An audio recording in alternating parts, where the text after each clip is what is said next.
கன்னிராசியில் பிறந்தவங்களுக்கு வந்து குரு அதிசார பயிற்சிகளை பத்தி பார்க்க போறோம். அப்ப குரு அதிசார வக்ர பயிற்சி அப்படின்றத மோஸ்ட்லி சோசியல் மீடியால நீங்க கேள்விப்பட்டிருப்பீங்க. அப்ப கன்னிராசியில் பிறந்த உத்திர நட்சத்திரம், அஸ்த நட்சத்திரம், சித்திரை நட்சத்திரம். இந்த 3 நட்சத்திரக்காரங்களுக்குமே வந்து ஒரு கூற்று இருக்கும்.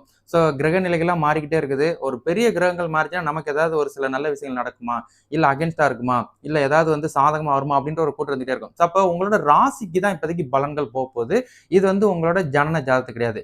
உங்களோட ராசிக்கு இப்ப எக்ஸாம்பிள் கன்னி ராசியில் பிறந்த சோ உத்திர நட்சத்திரம், அஸ்த நட்சத்திரம், அது போக சித்திரை நட்சத்திரம். இந்த 3 நட்சத்திரத்துக்காரங்களுக்குமே வந்து இந்த குரு அதிசார பயிற்சி வந்து சாதகமா இருக்க போதா?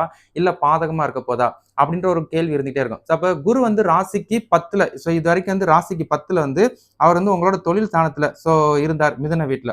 அப்ப இந்த மிதுன வீட்ல இருந்த குரு பகவான் வந்து அடுத்து ஒரு 74 நாளைக்கு வந்து குரு வந்து அதிசாரமாயி ராசிக்கு ஃபார்வர்ட் ஆக போறார். அப்ப ராசிக்கு அடுத்த கட்டமான 11ஆம் வீட்ல வந்து உட்கார போறார். அப்போ 11ஆம் இடம் அப்படின்னு வரும்போது வந்து லாபாதிபதி ஸ்தானத்துல வந்து உட்கார போறார். இந்த லாபாதிபதி ஸ்தானத்துல இருக்கிற குரு பகவான் வந்து உங்களுக்கு சாதகமா தான் இருக்க போறார் அப்படின்றத உங்களுக்கு நான் ஞாபகப்படுத்துறேன். அப்ப அவர் நின்ற பலன், அவர் பார்வை பலன்கள். அப்ப இந்த குரு வந்து நின்ற உங்களுக்கு வந்து ஒரு சில பலன்களையும் அவருக்கு பார்வை அப்படின்ற ஒரு பலன்கள் இருக்குது. அப்ப குரு வந்து 3 பார்வைகள்ல இருக்குது. அப்ப குரு வந்து 5ஆம் பார்வை, 7ஆம் பார்வை, அது போக 9ஆம் பார்வை. அப்ப எக்ஸாம் வந்து குரு வந்து உங்களோட சகோதர ஸ்தானத்தையும், குரு வந்து உங்களோட பூர்வீக ஸ்தானத்தையும், குரு வந்து உங்களோட கலசர ஸ்தானத்தையும் பார்க்க போறார். அப்ப இந்த மாதிரி பார்வை பலன்கள் உங்களுக்கு சாதகமான்னு பார்த்தோம்னா, ஆமா சாதகமா தான் இருக்குது.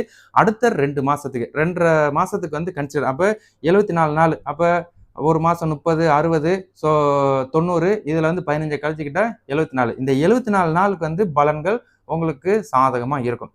அப்ப இன்னும் ஒரு சிலருக்கு ஒரு கேள்வி வந்துட்டே இருக்கும். 74 நாள் கழிச்சு வந்து எங்களுக்கு எப்படி? அப்படின்ற ஒரு கேள்வி இருக்கும். இந்த 74 நாள் கழிச்சு இந்த குரு வந்து ரிவர்ஸ் ஆயிருவார்.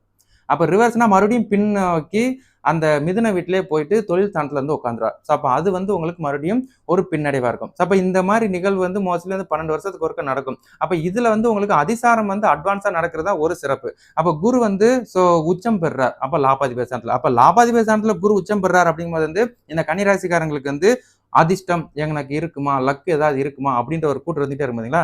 அந்த அதிர்ஷ்டத்துக்குரிய விஷயங்கள். அப்பளோட உங்களோட வேலையா இருக்கட்டும், வியாபாரமா இருக்கட்டும், அதுலலாம் ஒரு முன்னேற்றம் இருக்கும். காமனா நம்ம வேலை செஞ்சுட்டு இருக்கிறோம்.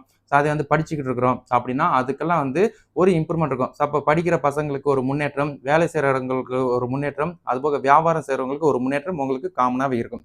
அதே மாரி வந்து நமக்கு வந்து ஏதாவது இன்வெஸ்ட்மென்ட் பண்ணியிருக்கிறீங்க. ஒரு தொழில் சார்ந்த விஷயங்கள்ல இருந்து வெயிட்டிங்ல இருக்கீங்க. கடந்த குரு பெயர்ச்சி ஆனதுலருந்து எனக்கு ஒண்ணும் சாதகமா இல்ல அப்படின்ற ஒரு வருத்தம் இருக்கு பார்த்தீங்களா? இப்ப இந்த குரு வந்து அதிசாரம் ஆகுறது வந்து உங்களுக்கு ஸோ ப்ராஃபிட்ஸ வந்து மோஸ்ட்லி ஏற்படுத்தாது. அதே மாரி வந்து நல்லா படிக்காம இருந்த பசங்க இதுக்கப்புறம் நல்லா படிக்கிறது. அதே மாரி வந்து நீங்க புரமோஷனுக்கு வெயிட் பண்ணிக்கிட்டு இருந்தீங்க. இதுவரைக்கும் எனக்கு அமையல அப்படின்றவங்களுக்கு புரமோஷன் அந்த மாரி